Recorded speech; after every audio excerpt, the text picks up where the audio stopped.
বিসমিল্লাহির রহমানির রহিম। আসসালামু আলাইকুম। প্রিয় শিক্ষার্থীবৃন্দ, তোমরা সবাই কেমন আছো? আশা করি ভালো আছো। আলহামদুলিল্লাহ, আমিও বেশ ভালো আছি।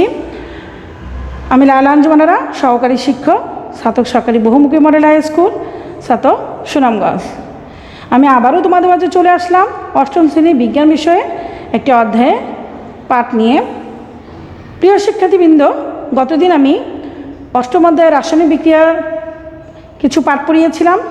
আজকে ওই অধ্যায়েরই আরও একটি পাঠের কিছু বিষয় নিয়ে আলোচনা করব। প্রিয় শিক্ষার্থীবৃন্দ, মনোযোগ সহকারে ক্লাসটি লক্ষ্য করো। তো শিক্ষার্থীবৃন্দ, আমরা ক্লাসে চলে যাই।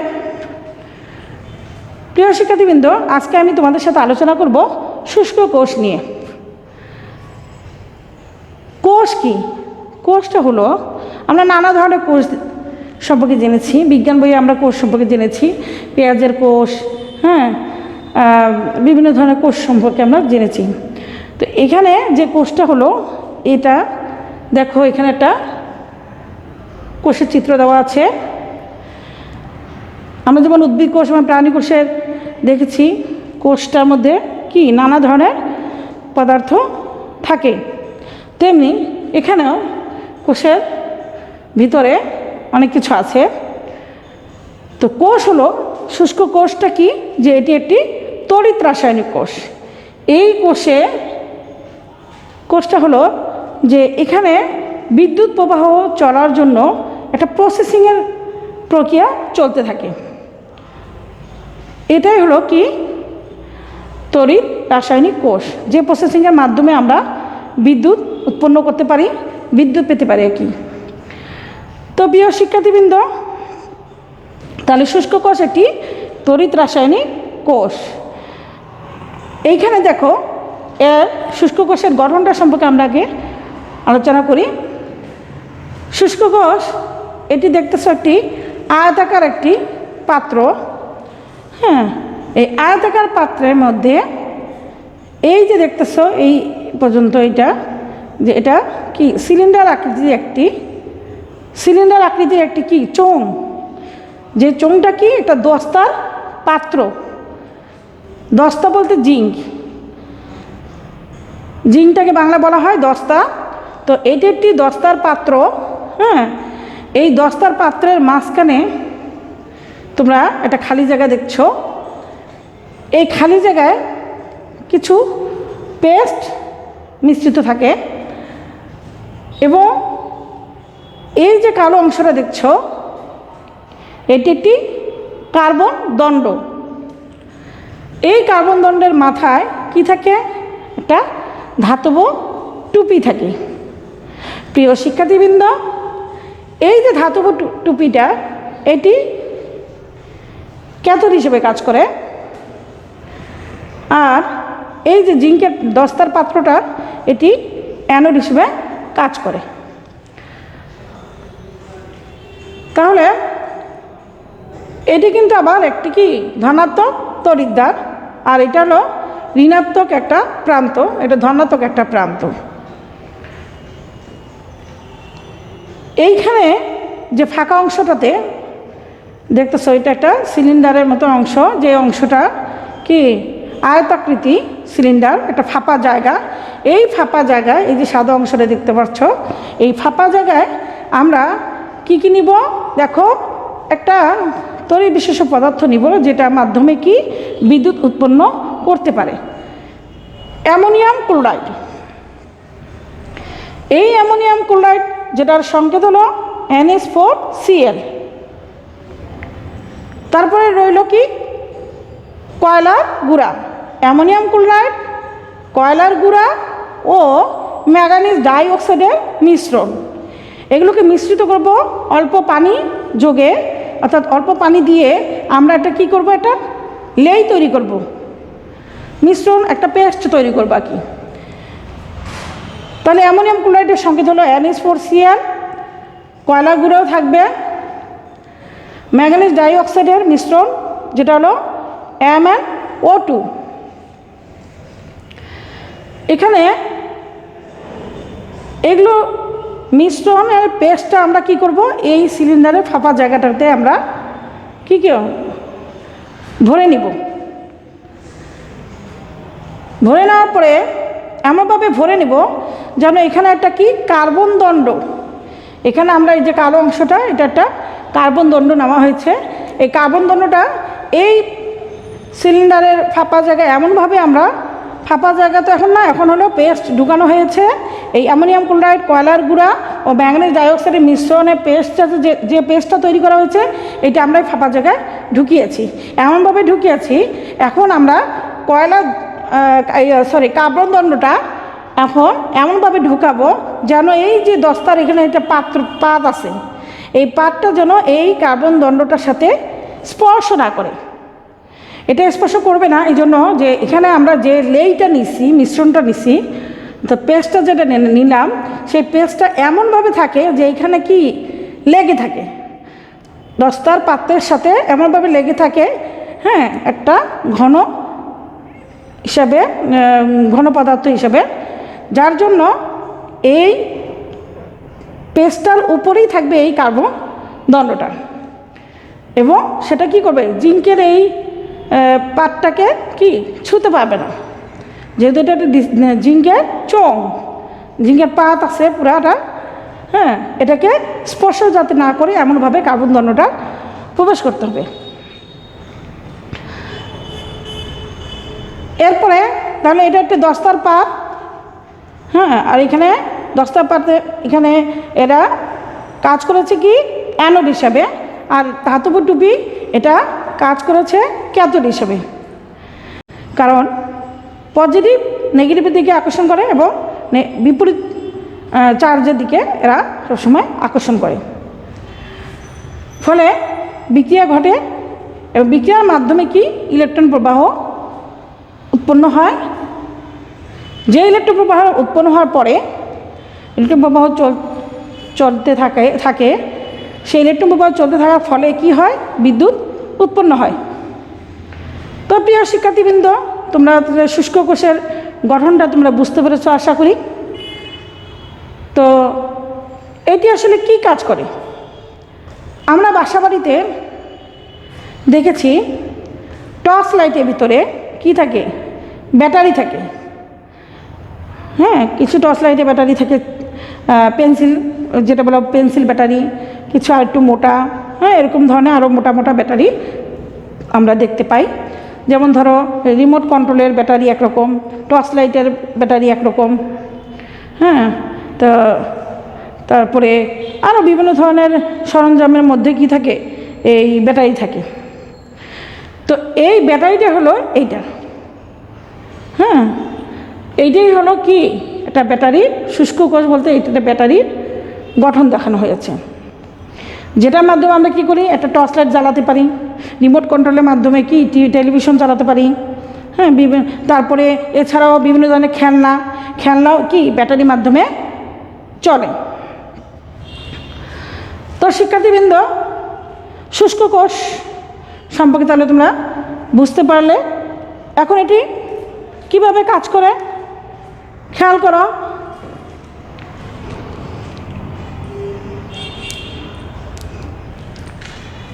এই যে ব্যাটারিটা,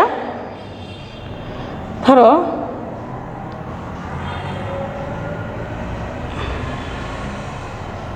এইটা হলো একটা ব্যাটারি,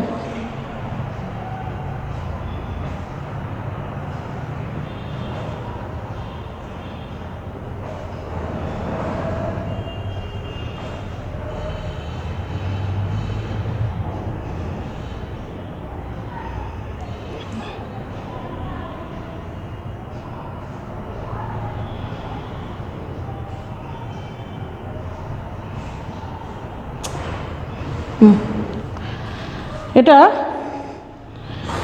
একটি তার দ্বারা, কপার তার দ্বারা যুক্ত করি। যেমন এই ব্যাটারির সাথে আমরা একটা কি বাল্ব জ্বালাই, একটা বাল্ব যুক্ত করি,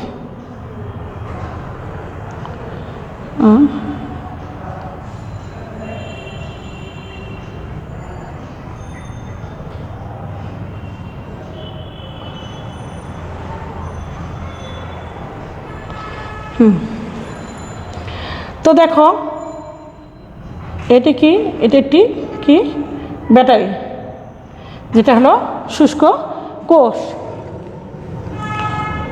তাহলে এই ব্যাটারির মধ্যে যে রাসায়নিক পদার্থগুলো থাকে, এই রাসায়নিক পদার্থগুলো যতক্ষণ পর্যন্ত কাজ করে ততক্ষণ পর্যন্ত আসলে ইলেকট্রিক প্রবাহ চলতে থাকে। আর যতক্ষণ ইলেকট্রিক প্রবাহ চলতে থাকে ততক্ষণ কি হয়, বিদ্যুৎ প্রবাহ চলতে থাকে, অর্থাৎ বিদ্যুৎ উৎপন্ন হয়, ততক্ষণই বিদ্যুৎ উৎপন্ন হয়। আচ্ছা, তো প্রিয় শিক্ষার্থীবৃন্দ,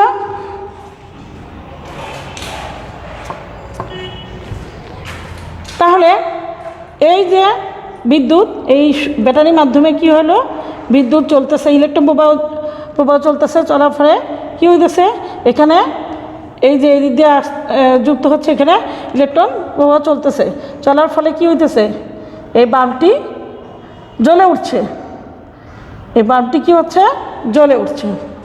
হ্যাঁ, এখানে এই যে ব্যাটারিটা তাহলে কী হিসেবে কাজ করছে, ব্যাটারিটা এই প্রান্তটা ধনাত্মক, এই প্রান্তটা হলো ঋণাত্মক, একটি প্রান্ত ধনাত্মক থাকে এবং একটি প্রান্ত ঋণাত্মক থাকে। তো এইটার মাধ্যমে কি একটা কপার তার সংযুক্ত করে দিচ্ছি আমরা কিসের সাথে, একটি বাল্বের সাথে একটি কপার তার সংযুক্ত করে দিয়েছি, ফলে একটি কি সার্কিট তৈরি হয়েছে, যে সার্কিটের মাধ্যমে কি বিদ্যুৎ উৎপন্ন হবে। এখন দেখো তাহলে এখান দিয়ে তাহলে কি হচ্ছে, ইলেকট্রন প্রবাহ চলতেছে, ইলেকট্রন প্রবাহ চলার ফলে কি বিদ্যুৎ উৎপন্ন হচ্ছে। তো এই হলো ব্যাটারির কাজ, অর্থাৎ ড্রাই সেলের কাজ। এটি তাহলে এটি কি ব্যাটারির কাজটা আমি তোমাদের দেখিয়ে দিলাম, যে এই যে বর্তনীটা তৈরি হলো, এটা কি বর্তনী, তাহলে কাকে বলে, বিদ্যুৎ প্রবাহ চলার পথটাকে বলা হয় বর্তনী। প্রিয় শিক্ষার্থীবৃন্দ, আশা করি তোমরা এটা বুঝতে পেরেছ। এখন তোমাদের বইয়ে আছে কি তড়িৎ বিশ্লেষণ।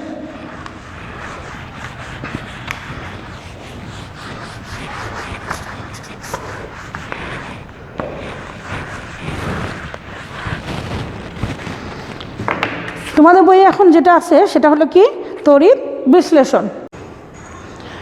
প্রিয় শিক্ষার্থীবৃন্দ, তো আমি একটি তড়িৎ বিশ্লেষণের ছবি আঁকছি। দেখো, একটি পাত্র, এই পাত্রের মধ্যে কি থাকে, সোডিয়াম ক্লোরাইডের জলীয় দ্রবণ নিলাম। এখানে এটা হলো সোডিয়াম ক্লোরাইডের জলীয় দ্রবণ। সোডিয়াম ক্লোরাইডের জলীয় দ্রবণ মানে সোডিয়াম ক্লোরাইড তো একটা খাবার লবণ, এবং তার সাথে কি নিলাম, তার সাথে হলো পানি, এটাকে বলা হয় সোডিয়াম ক্লোরাইডের জলীয় দ্রবণ। তো এখানে সোডিয়াম ক্লোরাইডের জলীয় দ্রবণ আছে, এখানে দুটি তড়িৎদ্বার নিলাম, এখানে দুইটি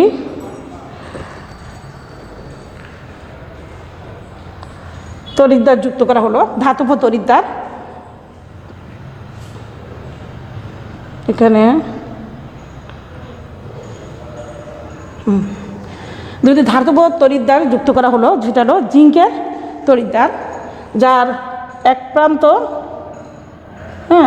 এক প্রান্ত অ্যানোড, যেটা কিনা প্লাস অর্থাৎ ধনাত্মক প্রান্ত, এবং অপর প্রান্ত হলো ক্যাথোড, অপর প্রান্ত হলো ক্যাথোড,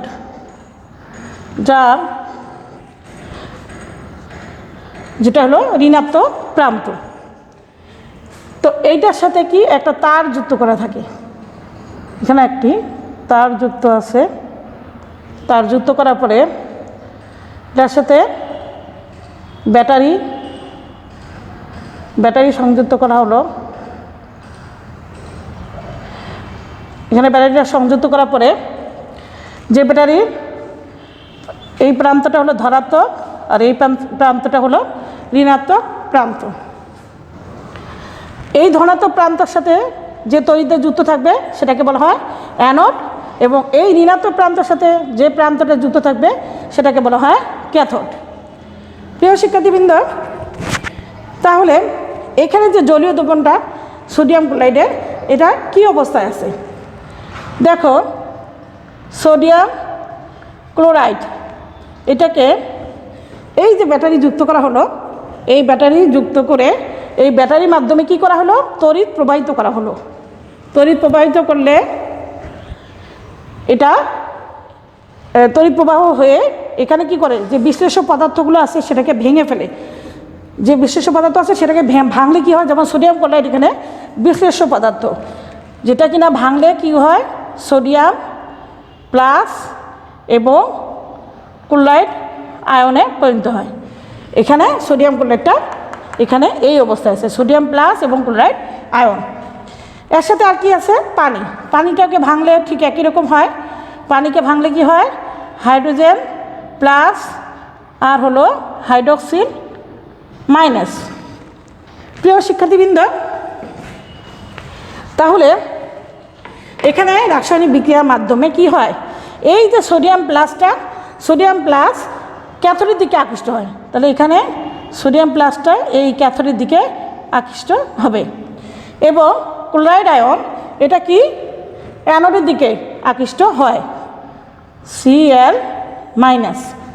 কারণ আমরা জানি বিপরীত চার্জ পরস্পরকে আকর্ষণ করে, পজিটিভ নেগেটিভকে আকর্ষণ করবে, নেগেটিভ পজিটিভকে আকর্ষণ করবে। এখানে দেখো পানি কি অবস্থায় আছে, যে এখানে হাইড্রোজেন প্লাস। তাহলে হাইড্রোজেন প্লাস অ্যানোড না ক্যাথোডে যাবে, ক্যাথোডে যাবে, কারণ হাইড্রোজেন হলো প্লাস আয়ন হিসেবে আছে, সে ঋণাত্মক আয়ন তড়িৎদ্বারের দিকে আকৃষ্ট হবে, অর্থাৎ ক্যাথোডের দিকে আকৃষ্ট হবে। এবং হাইড্রোক্সিল হলো, হাইড্রোক্সিল এখানে এই যে অ্যানোডের দিকে আকৃষ্ট হবে। ফলে এইটা বিক্রিয়া করার পর বিশ্লেষিত হওয়ার পরে কি হয়, এখানে এটা বুদবুদের সৃষ্টি হয়। এখানে বিক্রিয়া করার পরে এক ধরনের বুদবুদের সৃষ্টি হয়। এই বুদবুদটা আসলে কি, এই বুদবুদটা হলো, দেখো এখানে তড়িৎ বিশ্লেষণটা কিভাবে কাজ করেছে। এখানে ক্লোরিন, ক্লোরিন তো মাইনাস অবস্থায় আছে, সে কি করবে, একটা ইলেকট্রন ত্যাগ করবে। ক্লোরিন একটা ইলেকট্রন ত্যাগ করলে সে ক্লোরিন পরমাণুতে পরিণত হবে। ক্লোরিন একটা ইলেকট্রন ত্যাগ করলে ক্লোরিন পরমাণুতে পরিণত হয় এবং ক্লোরিন পরমাণু, একটি ক্লোরিন পরমাণু প্লাস অপর একটি ক্লোরিন পরমাণুর সাথে যুক্ত হয়ে ক্লোরিন গ্যাসে পরিণত হয়। এই যে বুদবুদটা দেখছো, এটা হলো এই ক্লোরিন গ্যাসেরই বুদবুদ। এখন দেখো এই তড়িৎদ্বারে তাহলে কী হচ্ছে, ক্যাথোডে কিন্তু আবার কি হচ্ছে, হাইড্রোজেন প্লাস। হাইড্রোজেন প্লাস সে কী করবে, একটা ইলেকট্রন গ্রহণ করবে, মানে একটা ইলেকট্রন গ্রহণ করলো, করার পরে হাইড্রোজেন পরমাণুতে সৃষ্টি হলো। হাইড্রোজেন পরমাণু, একটি হাইড্রোজেন পরমাণু আবার কি হয়, আরেকটি হাইড্রোজেন পরমাণুর সাথে যুক্ত হয়ে H2 অর্থাৎ হাইড্রোজেন গ্যাসে পরিণত হয়। তাহলে এখানেও তাহলে বুদবুদের সৃষ্টি হবে এবং সেখানে এখানে কোন গ্যাসটি সৃষ্টি হবে, এখানে হলো হাইড্রোজেন গ্যাসের সৃষ্টি হবে। কিন্তু এর সাথে সাথে কিন্তু এই তড়িৎদ্বার, এই যে দ্বার, জিঙ্কের তড়িৎদ্বারটা আছে, এই জিঙ্কের তড়িৎদ্বারের সাথে কি থাকবে, এক ধরনের পদার্থ লেগে যাবে। সেটা কি, সেটা হলো এই যে সোডিয়াম, সে কী করবে, সোডিয়াম একটা ইলেকট্রন গ্রহণ করার পরে সে সোডিয়াম ধাতব পরমাণুতে সৃষ্টি হবে। সোডিয়াম প্লাস আছে, সে একটা ইলেকট্রন গ্রহণ করার পরে সোডিয়াম পরমাণুতে সৃষ্টি হবে, অর্থাৎ সোডিয়াম মুক্ত অবস্থায় পাওয়া যাবে। সোডিয়াম একটি ধাতু, আমরা তাহলে সোডিয়াম ধাতু পাবো। তাহলে এখানে আমরা দেখতে পাচ্ছি যে ক্লোরিন এখানে এসে ক্লোরিন গ্যাসে পরিণত হয়, হাইড্রোজেন এখানে হাইড্রোজেন গ্যাসে পরিণত করে, হাইড্রোজেন গ্যাসের বুদবুদ সৃষ্টি হয় ক্যাথোডে, আর ক্লোরিন আর গ্যাসের সৃষ্টি হয় অ্যানোডে। তাহলে রয়ে গেল কোনটা, সোডিয়াম আর হাইড্রোক্সিল। সোডিয়াম হাইড্রোক্সিলের মধ্যে সোডিয়ামটা কি করে, সোডিয়ামটা এসে এখানে ইলেকট্রন গ্রহণ করে, একটা ইলেকট্রন গ্রহণ করে সোডিয়াম পরমাণুতে সৃষ্টি, অর্থাৎ ধাতব একটা পদার্থ পাওয়া যায়, সেটা হলো সোডিয়াম ধাতু। সোডিয়াম ধাতু তখন মুক্ত অবস্থায় পাওয়া যায়। তো এই হলো তড়িৎ বিশ্লেষণ। তাহলে তড়িৎ বিশ্লেষণটা কাকে বলে, ব্যাটারির মাধ্যমে আমরা তড়িৎ প্রবাহ চালনা করে রাসায়নিক যে বিশ্লেষ্য পদার্থগুলো আছে এটাকে ভেঙে, এটাকে ভেঙে যে বিদ্যুৎ ইয়েটা করা হয়, বিশ্লেষিত করা হয়, রাসায়নিক বিক্রিয়াটাকে বিশ্লেষণ করা হয়, সেটাই হলো আসলে কি তড়িৎ বিশ্লেষণ। প্রিয় শিক্ষার্থীবৃন্দ, তাহলে আমরা এখানে তোমাদের বইয়ে যেটা আছে কি আছে, তড়িৎ বিশ্লেষণ আছে। তড়িৎ বিশ্লেষণটা কি? যে সকল পদার্থ বিগলিত বা দ্রবীভূত অবস্থায় বিদ্যুৎ পরিবহন করে। যেমন এখানে সোডিয়াম ক্লোরাইড কি করেছে, বিগলিত বা দ্রবীভূত অবস্থায় কি করে বিদ্যুৎ পরিবহন করতে পারে, তাহলে সেটাকে বলা হয় কি তড়িৎ বিশ্লেষ্য পদার্থ। আর যে সকল পদার্থ বিগলিত বা দ্রবীভূত অবস্থায় বিদ্যুৎ পরিবহন করে না সেটাকে বলা হয় তড়িৎ অবিশ্লেষ্য পদার্থ। যেমন চিনি, গ্লুকোজ, আমরা এখানে লবণ ব্যবহার করেছি, লবণ দিয়ে কিন্তু আমরা লবণে পানিযুক্ত অবস্থায় জলীয় দ্রবণে লবণটা কিন্তু বিদ্যুৎ পরিবহন করতে পারে, কিন্তু চিনি, গ্লুকোজ বিদ্যুৎ পরিবহন করতে পারে না। এজন্য চিনি আর গ্লুকোজ হলো তড়িৎ অবিশ্লেষ্য পদার্থ। তাহলে এই যে চিত্রটা আমরা দেখছি, তাহলে এটা কি, এই প্রক্রিয়াটির নাম হলো কি তড়িৎ বিশ্লেষণ, যেটা কিনা তড়িৎ বিশ্লেষণ, যেটা কিনা তড়িৎ বিশ্লেষ্য পদার্থের মাধ্যমে কি করে বিদ্যুৎ উৎপন্ন করতে পারে। তাছাড়াও আমরা দেখলাম এখানে হাইড্রোজেন গ্যাসের বুদবুদ কীভাবে হলো আর ক্লোরিন গ্যাসের বুদবুদ কীভাবে হলো। তো প্রিয় শিক্ষার্থীবৃন্দ, আজকে আমি এখানেই আমার ক্লাসের সমাপ্তি করাচ্ছি। তোমাদের কিছু বাড়ি কাজ দিয়ে নিচ্ছি, দেখো বাড়ি কাজটা তোমরা লিখে নাও।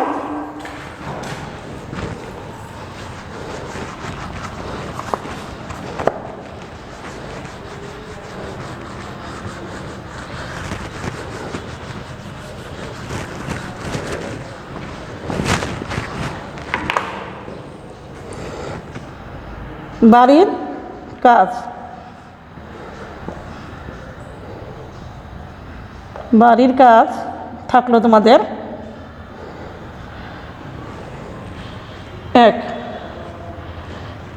একটি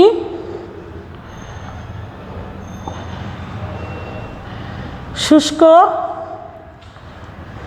কোষের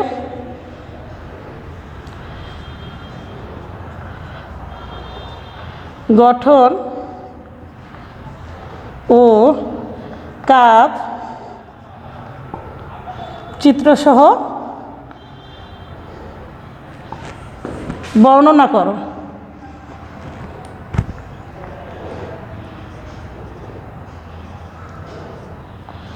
আর আরেকটি হলো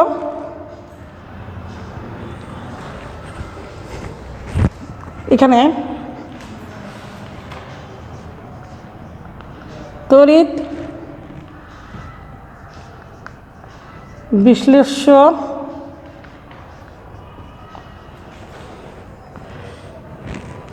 ও তড়িৎ অবিশ্লেষ্য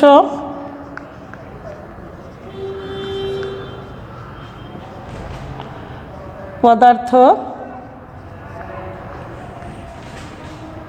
কাকে বলে, উদাহরণ দাও।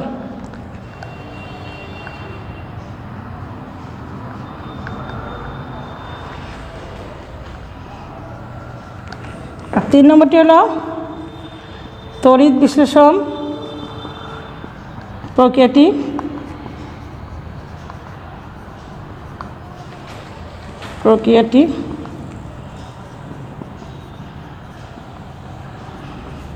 চিত্রসহ বর্ণনা করো।